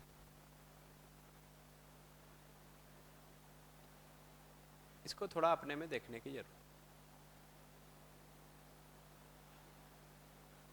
ज्यादातर ऐसा चलता रहता है और हम होश में नहीं है, इसीलिए वो अभ्यास शुरू किया कि थोड़ा होश में आए कि चल क्या रहा है। अब इसीलिए पहले स्टेप पे आए कि अभी रोकने वोकने का प्रयास नहीं करें, उसको दिशा देने का प्रयास नहीं करें, उसको प्रतिक्रिया नहीं करें। जो चल रहा है उसको देखना तो शुरू करें, कम से कम पता तो चले कि कहाँ चल रहा है भाई ये। एक बार समस्या का पता चलेगा तब तो कुछ समाधान का हम सोच पाएंगे, अभी तो समस्या का ही पता नहीं है, समाधान का क्या ही सोचेंगे। तो अभी कल्पनाशीलता ज्यादातर ऐसे चलती रहती है, कहीं भी जा रही है, कुछ भी हो रहा है, कहीं भी पहुंच रहा है, कहां से शुरू किए हैं कहां खत्म कर रहे हैं कुछ पता नहीं है, भाग रहा है इधर से उधर। चला कौन रहा है इस कल्पनाशीलता को? मैं ही चला रहा हूं या कोई और चला रहा है?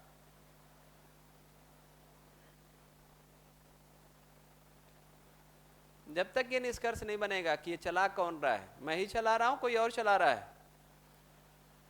तब तक बहुत मुश्किल है। अगर ये दिख जाए कि मैं चला रहा हूं तब तो ये दिखेगा कि मैं कुछ कर सकता हूं, क्योंकि मेरे कल्पनाशीलता में जो कुछ भी चलता है वही मेरे कार्य व्यवहार में आता है। अगर मेरे कार्य व्यवहार में कुछ आया है इसका मतलब है कि पहले कहाँ चला है, मेरी कल्पनाशीलता में। बिना विचार किए, बिना इच्छा किए, बिना आशा किए वो कार्य व्यवहार में नहीं आ सकता है। तो ये जो कार्य व्यवहार है ना, ये इसका आउटकम मात्र है और कुछ नहीं।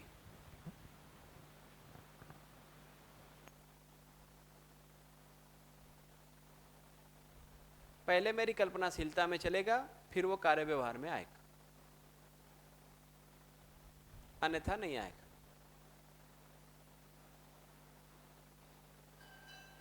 तो मेरी कल्पनाशीलता में क्या चल रहा है वो मुझे पता है कि नहीं है, इसीलिए वो अभ्यास शुरू किए हैं कि भाई अवेयर तो हो। एक बार अवेयर होंगे तो ये पता चल सकता है कि कंट्रोल है कि नहीं है। अभी तो लगता है कि कोई कंट्रोल नहीं है, अपने आप ही चलता रहता है। अगर अवेयरनेस आएगी तो ये पता चलता है कि कंट्रोल है कि नहीं। अवेयरनेस नहीं आएगी तो कंट्रोल का पता नहीं चलेगा। मैं ही चला रहा हूं या अपने आप ही चल रहा है ये भी पता नहीं। अभी ऐसा लगता है कि चल रहा है, चल नहीं रहा है, मैं ही चला रहा हूं। और जो कुछ इसमें चलता है वही कार्य व्यवहार में आता है। इसी बात को यहाँ पे लिखा है छोटे रूप में। जब यहाँ पे विचार लिखा है तो ये पूरी कल्पनाशीलता के लिए ही लिखा है। विचार का मतलब विचार का आयाम है, ये पूरे इसकी बात करें, कल्पनाशीलता की बात कर। तो तो एक समझ का आयाम है, एक विचार का आयाम है, एक व्यवहार का आयाम है और एक कार्य व्यवस्था में भागीदारी का। ये 4 आयाम है हमारे जीने के। इन्हीं 4 आयाम में हम जीते हैं। तो इसको देख लें, बिना इसमें चले यहाँ पे आ नहीं सकता कार्य व्यवहार में। कार्य व्यवहार में जो कुछ भी आ रहा है पहले मेरी कल्पनाशीलता में चल रहा है, अन्यथा वो आएगा नहीं। अब ये प्रश्न बनता है कि मेरी कल्पनाशीलता में जो चल रहा है वो कहाँ से आ रहा है? मेरी कल्पनाशीलता में जो चलता है वो आता कहाँ से है? उसको इनिशिएट कौन करता है? कैसे इनिशिएट होता है? तो 3 इनपुट्स हैं इसके। एक जो पहला इनपुट है वो मान्यता का है। तो कुछ मान्यता हमारे में आ जाती है, उसके आधार पे हमारी पूरी कल्पनाशीलता चलने लगती है और उसके आधार पे हम कार्य व्यवहार करने लगते हैं। अभी थोड़ी देर पहले उस मान्यताओं पे बात हो रही थी कि कुछ भी हम मान लेते हैं किसी के बारे, उस मानने के आधार पे जो है हमारा व्यवहार उसके साथ हो जाता है। मानने के आधार पे पहचाना निर्वाह करना चलता है। तो ये मान्यता हमारे में आ जाती है और मान्यताएं बहुत तरह से आती हैं, बहुत तरह की मान्यताएं हमने अपने में इकट्ठा कर रखी। तो माँ जो है बेटे को राजा बेटा कहती है प्यार में, और बेटा जो है एक पॉइंट पे अपने को राजा मान लेता है। और जब वो अपने आप को राजा मान लेता है तो पूरे घर को फिर प्रजा बना के रखता है। ऐसा होता है नहीं होता है? ये मान्यताएं किसी रूप में आ जाती हैं और फिर हम उस मान्यता के आधार पे कैसे चलने लगते हैं हमको होश भी नहीं रहता है। और ये पूरा एडवर्टाइजिंग एजेंसीज जो है ना वो इतना ही काम कर रहे हैं, आप में किसी एक तरह की मान्यता को डंप कर देते हैं, फिर आपसे जो कराना है वो करा लेते हैं। कुल उनका कॉन्सेप्ट इतना ही है। और हम लोग इतने भोले लोग हैं, भोले कहें या क्या कहें, कि हम मान भी लेते हैं। मतलब मुझे ध्यान गया इस बात पे कि इस मान्यता का इतना प्रभाव है कि एक अच्छा भला आदमी भी फटा कपड़ा पहनने पे मजबूर हो जाता है। देखिए क्या हो रहा है, वो फटा कपड़ा पहनना है, केवल एक मान्यता डाल दिया कि वो फैशन है, पहन लिया फटा कपड़ा। होश नहीं है, हम कुछ भी मान लेते हैं क्योंकि हमको जांचने का अभ्यास नहीं, मानने का अभ्यास है।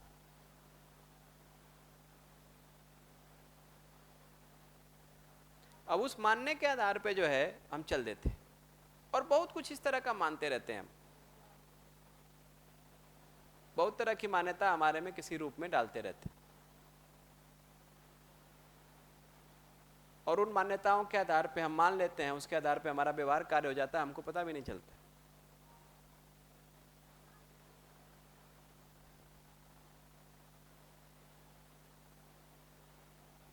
मना दिया, कुछ भी मनवा दिया हमको, हम मान लेते हैं, चल देते हैं उसके आधार पे। बहुत सारी मान्यताएं आ जाती हैं, उसके आधार पे हमारी कल्पनाशीलता में कुछ चल जाता है, उसके आधार पे हम कार्य व्यवहार करने लगते हैं। तो एक तो इनपुट का जगह ये है। दूसरा एक इनपुट का जगह संवेदना का। तो ये जो 5 इंद्रियां हैं, शब्द स्पर्श रूप रस गंध, इन 5 इंद्रियों से जो सूचना आती है उसको संवेदना कह रहे हैं आप। तो वो जो सूचना आप ले रहे हैं उस सूचना से कुछ इनपुट आ जाता।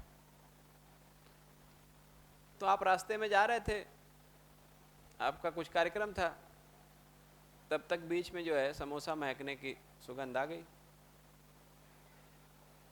आपका सारा कार्यक्रम भूल गया। बोले कि रुको पहले तो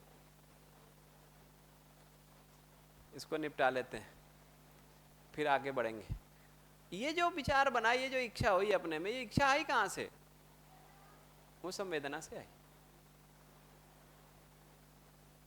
आप कहीं गए हुए हैं, मॉल में घूम रहे हैं, घूमते हुए तब तक कुछ आपको दिख गया, ये कपड़ा अच्छा लग रहा है,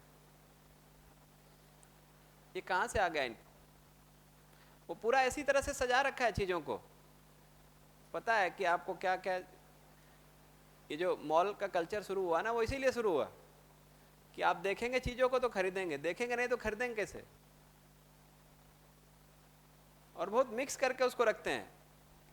जो चीज आप लेने जा रहे हैं उसके आसपास कुछ ऐसा रखते हैं जिसकी जरूरत आपको नहीं है, लेकिन उसके बगल में ही रखेंगे उसको, वो आप देखेंगे तो खरीदेंगे। ये संवेदना से इनपुट आ जाता है। हमको लगता है हाँ इसकी तो जरूरत थी यार, भले ही जरूरत ना हो ला के रख देते हैं।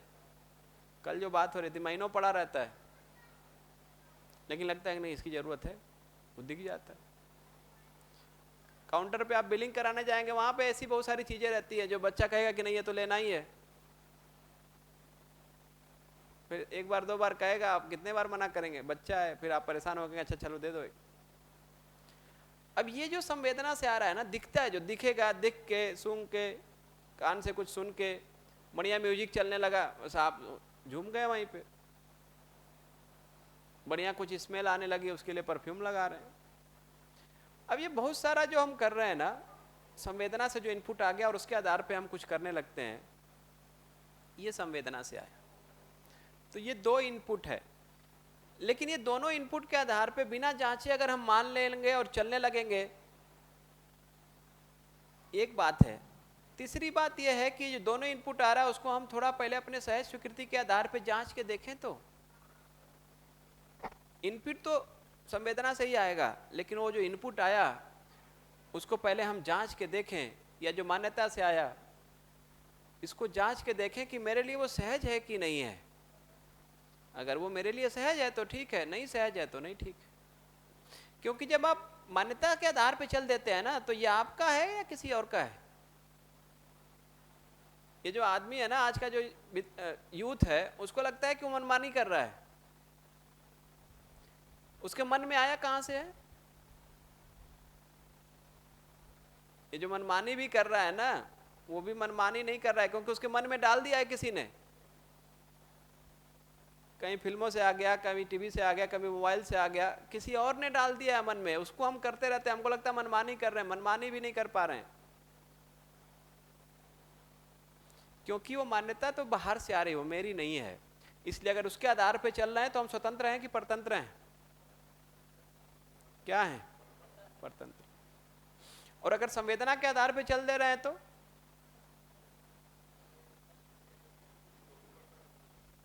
वो भी बाहर से आ रहा है। आप रास्ते में खड़े हैं, बगल से एक गाड़ी चमचमाती, गाड़ी तो गुजर गई, आप गाड़ी के साथ जो है खींचे चले गए। ये थोड़े दिन और रुको, गाड़ी ये बढ़िया लग रही है, एक इंक्रीमेंट और हो जाए तो फिर लोन अप्लाई करेंगे, यही गाड़ी लेंगे। ये कहां से आ गया? ये संवेदना से आ गया। गाड़ी की हमको जरूरत है कि नहीं, उससे कोई लेना देना नहीं है। ये संवेदना से आ गया, ये बाहर से आ गया। अगर इसके आधार पे चल देते हैं तो स्वतंत्रता है कि परतंत्रता है? ये परतंत्रता है। स्वतंत्रता क्या है कि इनपुट जहां से भी आए, पहले हम उसको जांच के देखेंगे कि ये मुझे सहज स्वीकार्य है या नहीं। अगर सहज स्वीकार्य है तो हम स्वतंत्र होकर जी पाते। ये सहज स्वीकृति के आधार पर जी के ही हम स्वतंत्र होते हैं, और यही स्वतंत्रता ही हमारा सुख है। तो सुखी दुखी होने के लिए किसी दूसरे की जरूरत नहीं है। सुखी या दुखी होने के लिए हम सेल्फ सफिशिएंट। हम जब सहज स्वीकृति के आधार पर जांच के उसके आधार पर जिएंगे तो हम सुखी होंगे, मान्यता संवेदना के आधार पर चलेंगे तो हम दुखी। ये सिंपल बात।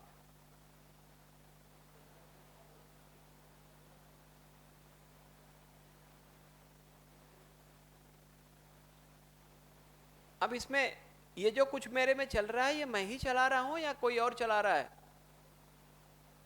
इस बात को ध्यान देने के लिए थोड़ा एक तरह से उसमें बात करूंगा।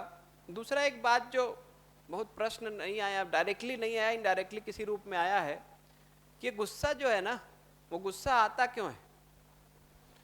तो वो गुस्सा की जो प्रक्रिया है कि गुस्से में हो क्या रहा है, कैसे वो गुस्सा हो रहे हैं, कि गुस्सा आ रहा है कि गुस्सा हम कर रहे हैं, उसको भी थोड़ा समझना पड़ेगा कि वो गुस्सा हम कर रहे हैं कि गुस्सा आ रहा है कि गुस्सा हो रहा है। तो प्रक्रिया के रूप में क्या है वो थोड़ा उसको भी समझेंगे। लेकिन लंच के लिए पहले ब्रेक कर लेते हैं, लौट के आएंगे तो शरीर के साथ व्यवस्था पे बात करना है और इस पे थोड़ी बात करना है, फिर परिवार व्यवस्था की बात को शुरू करेंगे।